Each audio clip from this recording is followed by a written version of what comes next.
नमस्कार दोस्तों, स्क्रीन पर ये जो एक छोटा सा पोस्टर चिपकाया हुआ है, इसे ध्यान से देख लीजिएगा। ये पढ़ लीजिए, समझ लीजिए। बाकी इसके बारे में हम वीडियो के अंत में आपको वापस बताएंगे कि ये क्यों दिखाया गया है। हम अब बात करते हैं हल्द्वानी प्रकरण की। आप सभी को पता है कि हल्द्वानी में क्या क्या हुआ। वहाँ अतिक्रमण हुआ, उसके बाद जब हाईकोर्ट ने ऑर्डर दिया उन्हें हटाने के लिए, तो वहाँ पर बच्चों को और भी औरतों को आगे रखकर पूरा तमाशा हुआ। मीडिया ने भी उसमें पूरा सपोर्ट उन अतिक्रमणकारियों का किया और अंततः क्या हुआ, तो उनके लिए एक पूरा माहौल तैयार हुआ और अतिक्रमणकारियों की जीत हुई। सुप्रीम कोर्ट ने हाई कोर्ट का जो ऑर्डर आया था अतिक्रमणकारियों को हटाने के लिए, उस पर स्टे लगा दिया। तो कहना यही है कि सरकार उनकी है तो क्या सिस्टम तो हमारा है। ये जो शब्द हैं ये कश्मीर फाइल्स के हैं और ये एक बार फिर से बिल्कुल सही सिद्ध होते हैं।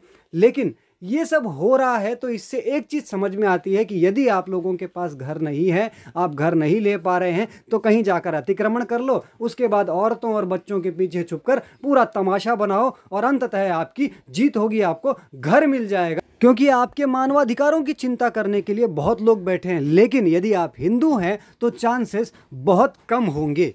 कश्मीरी हिंदुओं का तो आप सबको पता ही है कि उनके लिए जो याचिकाएं लगाई जाती हैं उन्हें खारिज कर दिया जाता है। कारण जो भी हो, मुख्य कारण ये है कि वो जो पीड़ित हैं वो हिंदू हैं, इसलिए उनकी याचिकाएं खारिज हो जाती हैं, ऐसा लोगों का कहना है। आपको तो पता ही होगा कि जोशीमठ पर सुप्रीम कोर्ट ने तत्काल सुनवाई से इनकार कर दिया और क्या कहा कि हर चीज कोर्ट में लाने की आवश्यकता नहीं। एक ही जगह के दो मामले, दो अलग अलग प्रकार के विचार। खैर वो आप समझिए। लेकिन दूसरी बात यह है कि यदि हमने इन जिहादियों को अपने आसपास कहीं बसने दिया और ये बस गए, तो ये धीरे धीरे वो पूरा क्षेत्र कैप्चर कर लेंगे और उसके बाद हमारी हालत वैसी ही होगी जैसी आज हल्द्वानी के लोगों की हो रही है। वो रो रहे हैं, वो परेशान हैं जीने के लिए, वो अपने बच्चियों के लिए परेशान है। इसलिए वो जो शुरू में पोस्टर दिखाया था वो अब आप ध्यान से देखिए, उसे पढ़िए और उसे आत्मसात कीजिए। तभी जाकर हम खुद को, अपनों को, अपने क्षेत्र को, राष्ट्र, धर्म सबको सुरक्षित कर सकेंगे।